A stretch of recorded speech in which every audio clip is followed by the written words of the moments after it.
अगर ना चाहते हुए भी मन में अश्लील विचार आते हैं तो बुद्ध की यह कहानी आपके विचारों को बदल सकती है। एक बार चंद्रवंशी राजकुमार भरत बुद्ध के सानिध्य भिक्षु के रूप में दीक्षित हुए। बुद्ध अपने भिक्षुओं को उपदेश देने के साथ साथ उनको भिक्षाटन के लिए भेजते थे, जहां से उनको भिक्षा मिलती। भरत को महात्मा बुद्ध ने भिक्षा लेने के लिए एक श्राविका के घर पर भेजा। भरत रास्ते में चलते हुए सोच रहे थे कि ना जाने आज खाने में क्या मिलेगा। हमेशा महल में खाने के लिए अनगिनत स्वादिष्ट भोजन मिलते थे, लेकिन आज जो भी मिलेगा उसी से काम चलाना पड़ेगा। भरत ने श्राविका के घर पर जाकर भिक्षा के लिए याचना की। श्राविका ने भरत को बैठने के लिए कहा। श्राविका जब अंदर गई थी तो भरत पुनः अपने प्रिय भोजन के बारे में सोच रहे थे। जब श्राविका भोजन लेकर आई तो भरत अचंभित रह गए। भरत अपने प्रिय भोजन को देखकर खुश हो गए। भरत भिक्षा ग्रहण करने लगे। भिक्षा ग्रहण करते हुए भरत सोचने लगे कि उनको हमेशा खाने के बाद कुछ विश्राम करने की आदत है, लेकिन आज उन्हें यहाँ से खाना ग्रहण करने के बाद धूप से होकर वापस आश्रम पहुंचना है। भोजन हो जाने पर श्राविका ने भरत को कुछ समय विश्राम करने के लिए आग्रह किया। भरत पुनः खुश हो गए।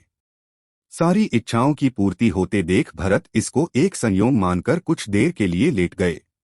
लेटते हुए भरत सोचने लगे कि आज तो सोने को मिल गया, लेकिन मेरे सर पर हमेशा के लिए छत का साया तो मिट गया है। जब भरत सोकर पुनः उठे तो श्राविका ने कहा कि आपको जब तक यहाँ पर रहना है आप यहाँ पर ठहर सकते हैं। अब भरत समझ गए कि ये कोई संयोग नहीं है।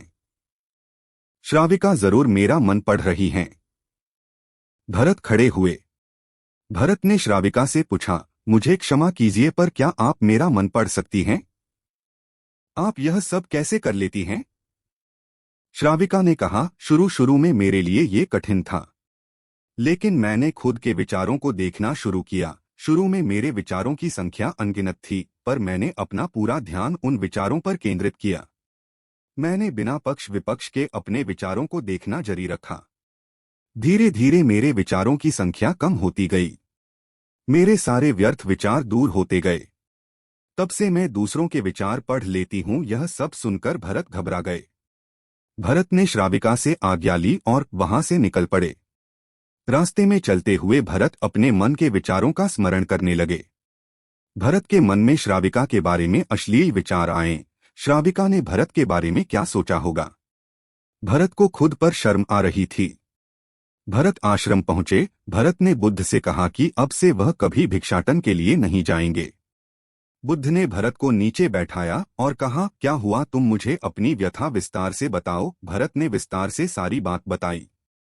भरत की बातों को सुनकर बुद्ध ने कहा कि आज से 7 दिनों के लिए श्राविका के घर पर भिक्षा के लिए तुम ही जाओगे, लेकिन तुमको कुछ बातों का ध्यान रखना पड़ेगा।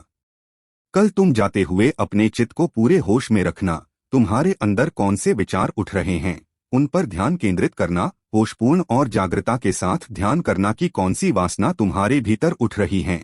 इन सभी का ध्यान करते हुए जाना और फिर मुझसे विचार विमर्श करना।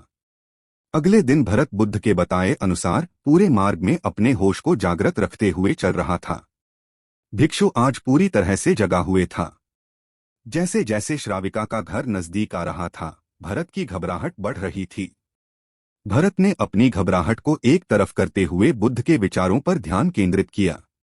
जब भरत श्राविका के घर पर पहुंचा तो उसके दिमाग में केवल एक सन्नाटा था, जिसके भीतर कोई वासना नहीं, कोई कामना नहीं, ना कुछ अच्छा पाने की इच्छा थी।